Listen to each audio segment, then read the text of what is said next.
అభివృద్ధి జరిగిందా అంటే ఏమిటి సమాధానం? మన రాష్ట్రం ఏర్పడే నాటికి మన రాష్ట్రానికి ఉన్న అప్పులు 1,00,000 కోట్లు. చంద్రబాబు గారు ముఖ్యమంత్రి అయిన 5 సంవత్సరాలకి ఆయన చేసిన అప్పులు 1,00,000 కోట్లు. ఆ తర్వాత వైసీపీ ముఖ్యమంత్రి జగన్ రెడ్డి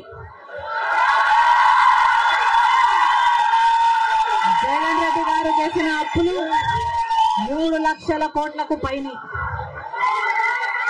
మొత్తంగా ఈరోజు అప్పులు 6.5 లక్షల కోట్లు. రాష్ట్రానికి చెందిన అప్పులు, కార్పొరేషన్లకు చెందిన లోన్లు చెల్లించాల్సినవన్నీ కలుపుకుంటే 10 లక్షల కోట్ల అప్పుల భారం ఆంధ్ర రాష్ట్రం మీద ఉంది.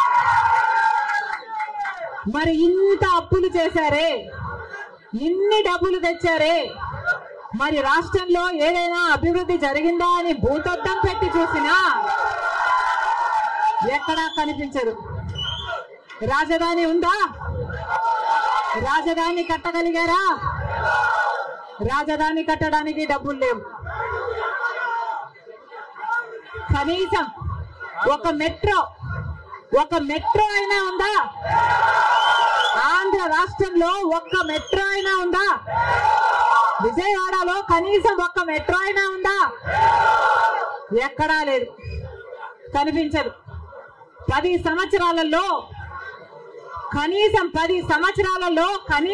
10 కొత్త పెద్ద పరిశ్రమలైనా వచ్చినాయా? రాలేదు. పరిశ్రమలు వస్తే మన బిడ్డలకు ఉద్యోగాలు వచ్చేవి. వచ్చినాయా మన బిడ్డలకు ఉద్యోగాలు? రాలేదు. కనీసం రోడ్లు వేసుకోవడానికి కూడా డబ్బులు లేవు ఆంధ్ర రాష్ట్రంలో.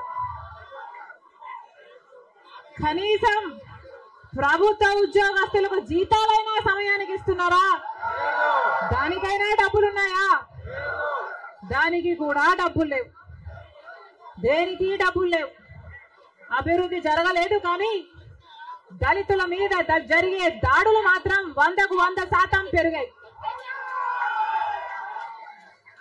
ఎక్కడ చూసినా ఇసుక మాఫియా, ఎక్కడ చూసినా లిక్కర్ మాఫియా, ఎక్కడ చూసినా మైనింగ్ మాఫియా, ఎక్కడ చూసినా దోచుకోవడం, దాచుకోవడం.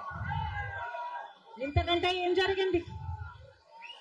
10 సంవత్సరాలు అయింది మన రాష్ట్రం ఏర్పడి. స్పెషల్ స్టేటస్ గురించి, స్పెషల్ స్టేటస్ వస్తే మన రాష్ట్రానికి స్పెషల్ స్టేటస్ వస్తే, ఆంధ్ర రాష్ట్రానికి స్పెషల్ స్టేటస్ వస్తే ట్యాక్స్ డిడక్షన్స్ వస్తాయి, రాయితీలు, ఇన్సెంటివ్స్ వస్తాయి, పరిశ్రమలు వస్తాయి. పరిశ్రమలు వస్తే మన బిడ్డలకు ఉద్యోగాలు వస్తాయి. కానీ 10 సంవత్సరాలైనా స్పెషల్ స్టేటస్ మాత్రం ఆంధ్ర రాష్ట్రానికి రాలేదు. రాలేదు అనడం కంటే పాలకులు తేలేకపోయారు అనడము కరెక్ట్.